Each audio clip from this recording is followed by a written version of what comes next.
இன்குசிஷன் என்று சொல்வார்கள் அல்லவா, அது ஒன்று. அந்த தப்பறையாளர்கள் கொலை செய்யப்படுவது பொழுது ஒரு இரக்கமற்றவர்களாக பலரை கொண்டிருக்கும் இந்த திருச்சபை, இந்த திருச்சபையில போய் தூயாவி இருப்பாரா, கொலகார திருச்சபையில தூயாவி இருப்பாரா அப்படின்னு குறை சொல்கிறார்கள். அடுத்த பெரிய பிரச்சனை எது அப்படின்னா, மரிய வழிபாடு செய்தல். மரியாவை போய் வழிபடுறாங்க. மரியா ஒரு கடவுளே இல்லை, அதனால் மரியாவை வழிபடக்கூடாது. அங்க இருந்து அவங்க மரியாதை வழிபட வைப்பாங்க, நீங்க விட்டு திருச்சபைக்கு என்று இங்க இருப்பவர்களை அங்கே அழைக்கிறார்கள். இங்க வந்து அதெல்லாம் நம்பி நிறைய பேர் போறாங்க. அவங்க விட்டுருங்க. இந்த போகாமல் இருப்பவர்களுக்கு தான் இந்த விளக்கம் தருகிறோம். போறவர்கள் என்ன என்றால், அந்த அடிமை ஓமையில் அந்த அடிமை தன்னுடைய எஜமானனுக்கு, அதாவது தன்னுடைய எஜமானனுடைய வயல்வெளியில் உழுது கொடுக்காமல் எதிரியின் வயல்வெளியில் சென்று எதிரிக்கு உழுது கொடுக்கக்கூடிய நபர்களாக மாறிவிடுகிறார்கள். இங்க இருந்து அங்க இருக்கிறவன் அழைக்கிறான், வாங்க இவ்வளவு பெரிய பிரச்சனை உங்க எஜமான் பண்றாரு அப்படின்னு சொல்லும் போது இங்க வந்து அந்த வயலுக்கு போயிடுறாங்க. அதுதான் அங்க போறவங்க இதெல்லாம் பார்த்து பயந்து போறவங்க அங்க போறான். நம்ம வந்து இங்க உள்ள பிரச்சனையை பார்க்கிறோம், எதிரியை ஒழிக்க பார்க்கிறோம். எதிரி யாரு என்றால் சாத்தான், அனைவருக்கும் தெரியும்.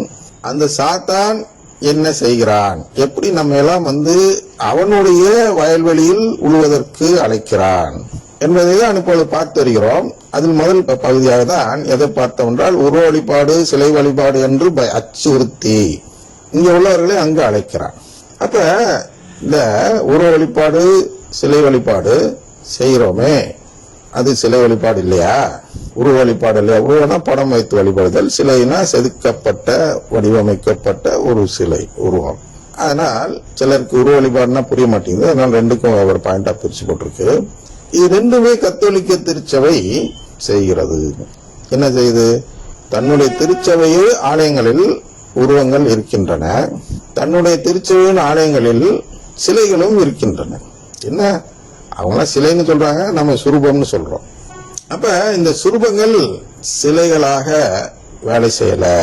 இந்த சுரூபங்கள் சாத்தானுக்கு எதிராக வேலை செய்கின்றது என்று ஏற்கனவே சென்ற பகுதியில் பார்த்தோம். அதுபோலதான் சடங்காச்சாரம், நம்முடைய திருச்சபையில் உள்ள சடங்காச்சாரம், அதாவது சடங்கு முறைகள், சடங்குகள். அவங்களுடைய சபையெல்லாம் சடங்கெல்லாம் இருக்காது, சடங்கு முறையெல்லாம் கிடையாது. அவங்க வருவாங்க, கூடி உட்காருவாங்க, அது இஷ்டத்துக்கு அந்த பாஸ்டர் வந்து ஒவ்வொரு பாயிண்டா சொல்லிட்டு வருவார். அடுத்து இது செய்வோம், அடுத்து பாடுங்க, அடுத்து அதை பண்ணுங்க, இதை பண்ணுங்கன்னு ஒரு பாஸ்டர் வந்து அவர் இஷ்டத்துக்கு நடத்துவார். அதனால அவங்க என்ன சொல்றாங்கன்னா, அவங்கள்ட்ட சடங்கு இல்லை. திருச்சபையில தான் சடங்கு, கத்தோலிக்க திருச்சபையில தான் சடங்கு இருக்கிறது. என்ன சடங்கு இருக்கிறது என்றால், தினமும் ஒரே மாதிரியான வழிபாடு. டெய்லி திருப்பலி, தினமும் அன்றாடம் செய்யும் திருப்பலி பாத்தீங்கன்னா ஒரே மாதிரி வருவாங்க. எடுத்தோன்னா ஜபத்தை சொல்லிட்டு வாசகம் வாசிப்பாங்க, அப்புறம் ஜபத்தை சொல்லுவாரு, ஜபத்தை சொல்லிட்டு அப்பத்தை தூக்கி காட்டுவாரு, தூக்கி காட்டினோன்னு எல்லாம் வணங்குவாங்க. அப்புறம் ஜபத்தை சொல்லிட்டு அந்த அப்பத்தை புட்டு எல்லாருக்கும் கொடுப்பாங்க. இது டெய்லி ஒரே தான் செய்யறாங்க. இதுல என்ன புண்ணியம் இருக்கு, இதுல என்ன மனமாற்றம் இருக்கிறது? அதனால இது வந்து ஒரு சடங்கு தான் அதுல இருக்கு, சடங்கு மாதிரி செஞ்சுட்டு இருக்காங்க. அதனால இதுக்கு வந்து சடங்காச்சாரமா தான் கடவுள் பார்ப்பார், இது தண்டனை தான் கொடுக்க போறார் கடவுள் அப்படின்னு அவங்க சொல்லுவாங்க இல்லையா? அப்ப இந்த சடங்கை நாம் செய்யலாமா? இந்த சடங்கு செய்யும் பொழுது எப்படி நாம் பார்க்க வேண்டும் என்றால், ரோமையர், ஏன்னா நம்ம நிறைய மேற்கோள் கொடுத்தா நீங்க கன்ஃபியூஸ் ஆவீங்க, அதனால ஓரளவு ஏற்கனவே கொடுத்த மேற்கோள்லயே விளக்கிட்டு வருகிறேன். அதுக்கப்புறம் நீங்க வந்து விவிலியத்தை வாசித்து பார்க்கும் பொழுது இதற்கு பொருத்தமான இன்னும் பல மேற்கோள்கள் நீங்க வாசிக்கும் பொழுதே உங்களுக்கு தெரிந்துவிடும். சரியா? அதனால் குழம்பிவிட வேண்டாம். அதே ரோமையர் 10வது அதிகாரத்தில் 3வது வசனத்திற்கு போங்கள். அதில் என்ன சொல்லப்படுகிறது என்றால், கடவுள் மனிதர்களை தமக்கு ஏற்புள்ளாக்கும் முறையை அறிந்து கொள்ளாமல் அவர்கள் தங்கள் முயற்சியாலேயே கடவுளுக்கு ஏற்புடையவர்கள் ஆக முயன்றார்கள். ஆகவே அவர்கள் கடவுளின் செயல்முறைக்கு தங்களை உட்படுத்தவில்லை. கடவுளின் செயல்முறை, இந்த கடவுளின் செயல்முறை தான் இங்க சடங்கு என்று வேறு வார்த்தை சொல்லி அதை பாவமாக காட்டுகிறார்கள்.